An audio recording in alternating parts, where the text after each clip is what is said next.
So, valve centers of excellence, elitist or necessary? And this is my real disclosures. So the treatment of heart disease, valvular heart disease, is clearly changing. And you can argue whether it's for the better or for the worse, but it is clearly changing. If we look at decision-making in aortic valve disease in 1998, it was, do you want a tissue valve or do you want a mechanical valve? That has clearly changed. Decision-making for aortic valve disease in 2018 is not only tissue mechanical, is it TAVR or SAVR? If it's TAVR, is it self-expanding or balloon expandable? Is the patient frail or not frail? Should they get a TAVR at all? Is the patient symptomatic or asymptomatic? Is it a bicuspid or a tricuspid valve? Is it, if a patient's got a degenerated valve in place, should it be valve in valve or a redo surgical aortic valve? And then what do you do about anticoagulation or antiplatelet therapy afterwards? Similarly with mitral valve disease in 1998, it was, do you get a tissue valve or a mechanical valve? Currently, is it primary or secondary MR? Do you repair or replace? Again, is the patient frail? Do you do surgery or do you do a MitraClip? Do you do a transcatheter mitral valve replacement or surgery or guideline-directed medical therapy? Do you treat concomitant tricuspid regurgitation or not? Again, what do you do about anticoagulation? And then if you're going to go the transcatheter route, is it repair or replacement? And oh, by the way, the tricuspid valve, the so-called forgotten valve, is no longer forgotten with all of these treatment options. So the complexity has changed a lot over the last 20 years. This was valve imaging in 1998. Now, obviously, this is an oversimplification, but it brings out the point, this is valve imaging today. Clearly a higher degree of complexity than what was done 20 years ago in decision-making for valvular heart disease. So what do these numbers mean? 2,100, 1,150, 584, and 278. Well, 2,100 is the number of cath labs, 1,150 is the number of cardiac surgery programs, 584 is the number of TAVR programs, and 278 is the number of MitraClip programs.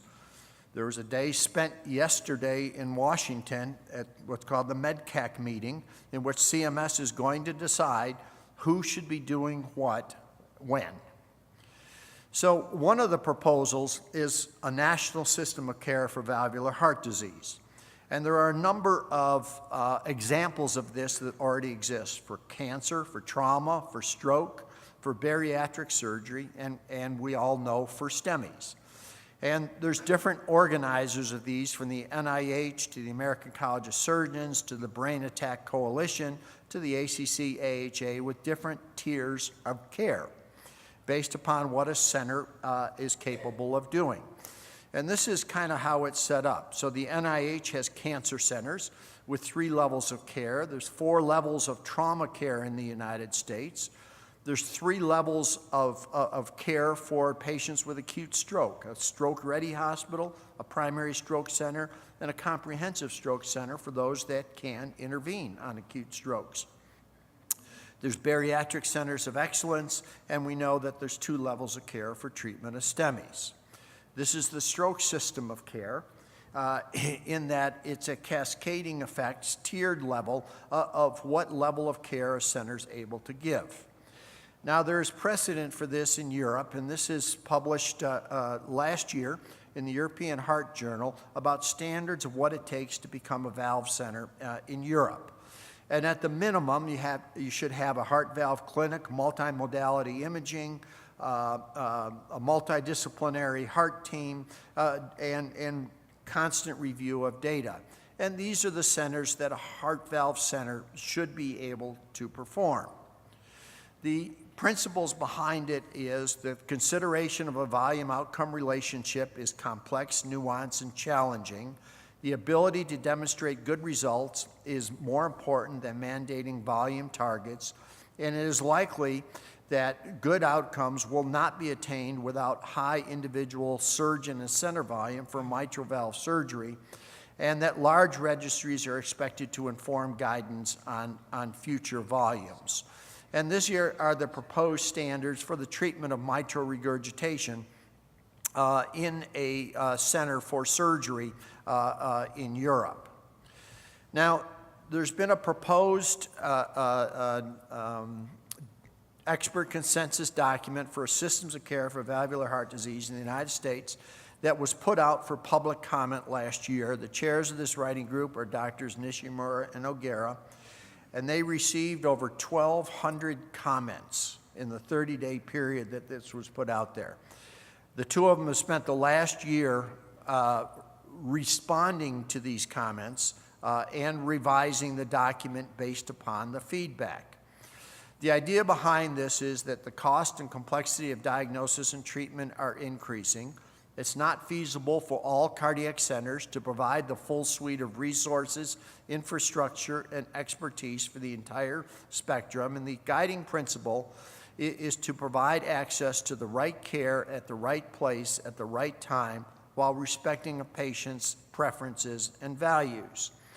And it's an idea of balancing quality with access to care. And how you strike that balance is very problematic, and again was discussed in eminent detail yesterday at CMS in Washington.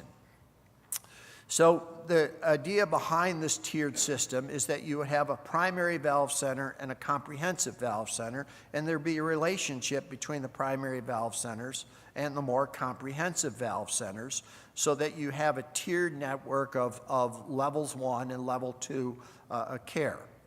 So a proposal for a level 2 care was that you would perform transfemoral TAVR, balloon valvuloplasty, surgical aortic valve replacement, and straightforward surgical mitral valve repair. And a comprehensive center would have the full suite of options available for the treatment of patients with complex valvular heart disease. So the principles, no matter what tier you would be, was that you would use a heart team with multidisciplinary approach, shared decision-making with clarity to the consumer, participation in national registries and research trials, participation in quality improvement initiatives, ongoing analysis of processes and outcomes, and transparency of outcomes by participation in public reporting of outcomes, and the ongoing education of the valve team as well as to the levels of referral. So how does all this add up? Should there be a national system of care for valvular heart disease? Well, the best initial system is probably a tiered system of valve centers. They need to have commitment to structure, processes, and outcomes. There is a similar initiative already underway in Europe. This isn't about just performing a procedure. It's about a comprehensive approach to treating a disease that maximizes the chance of a patient getting the right procedure at the right place at the right time with the best possible outcome. Now, whether you're a fan of this all depends whether you're inside the fence or outside the fence. And obviously, if you're inside the fence, you think this is a good idea, but if your center's outside the fence, you don't think that this is a good idea. So the misconceptions that have been out there about this in the public comments, that it's all about TAVR and that it's an exclusive club and it will limit access to care. But it's anything but that. It's the idea of it's a rising tide floats all boats, and it's establishing standards that should be in place if you and your center wants to treat valvular heart disease. And if you want to put forth the investment in your center to become a comprehensive valve center, then the whole idea is that these are the tools to get into place to be able to achieve that. So the management of valvular heart disease, as I started, is significantly changing. In the past, I think it was this, and the present is this, and the future it's going to be this, and I think a system of care is something that should be seriously considered. Thank you very much.